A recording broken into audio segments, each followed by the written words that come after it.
चलेगी, पानी भी है, सब कुछ है, धूप भी है, सब चलता, पर उसमें पुकार आपकी होना चाहिए, उसमें विनय आपकी होना चाहिए, उसमें निवेदन आपका होना चाहिए, दिल से पुकारो।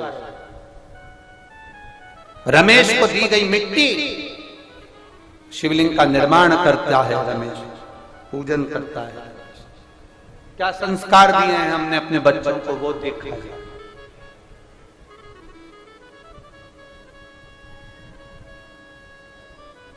और बहुत सावधानी एक बात में रखिएगा, भगवान शंकर को आदि देव भी कहा गया। आदि का मतलब है प्रारंभ। भगवान शंकर को आदि देव भी कहा गया, इसलिए उनका एक नाम आदिनाथ भी पड़ा। फिर आदिनाथ से उनको आदिश भी कहा गया। इसलिए नाथ संप्रदाय में आज भी एक दूसरे से संत जब मिलते हैं तो कहते आदेश।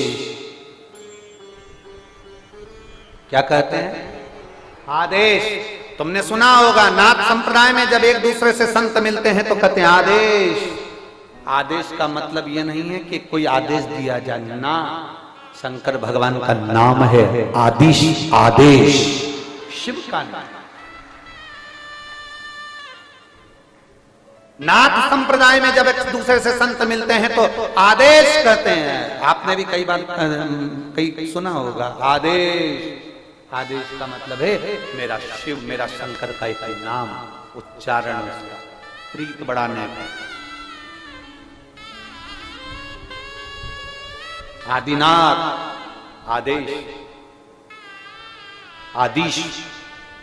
और बहुत सावधानी रखिएगा। एक प्रसंग अपने जो माताओं से निवेदन करेंगे, अगर आप कोई दुकान प्रारंभ कर रहे हो, कोई मकान प्रारंभ कर रहे हो, आप कोई कार्य प्रारंभ कर रहे हो, आप कोई चीज की उत्पत्ति कर रहे हो, कोई चीज बना रहे हो, कोई बनाना का मन कर रहा है और वो काम तुम्हारा, उसमें अड़चनें बहुत आ रही है, एक बेलपत्र लो, एक बेलपत्र, एक यज्ञोपवीत लो, एक सफेद पुष्प लो, हाथ की हथेली में रखकर जिस भूमि को बनाना है, जिस मकान को बनाना है, जिस दुकान को प्रारंभ कर रहे हो, जिस मकान को प्रारंभ कर रहे हो, आदिश भगवान का स्मरण करो। भगवान शिव का एक नाम है आदिश, जिसको आदेश भी कहा गया। और आदिश महादेव का स्मरण कर कर हाथ में रखकर उसको शिवालय में, पहले अपनी भूमि पर खड़े हो, जगह में खड़े हो, दुकान में खड़े हो, जिसको प्रारंभ कर रहे हो, मकान में खड़े हो, जिसको प्रारंभ कर रहे हो, और हथेली में रखकर उसको शिवालय में ले जाकर समर्पित कर दो। जिस दुकान को तुमने चालू करा है वो दुकान जिंदगी में बंद नहीं हो सकती, वो आगे बढ़ेगी। आदिश महादेव का संबोधन ही वो है कि प्रारंभ कर दिया, फिर उसका अंत नहीं, प्रारंभ ही है।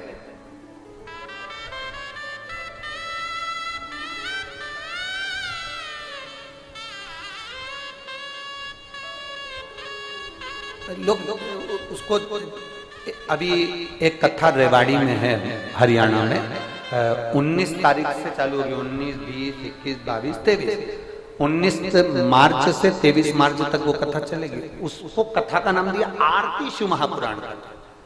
आज तक हम लोगों को आरती का क्रम नहीं मालूम कि शंकर जी की आरती कैसे करना चाहिए,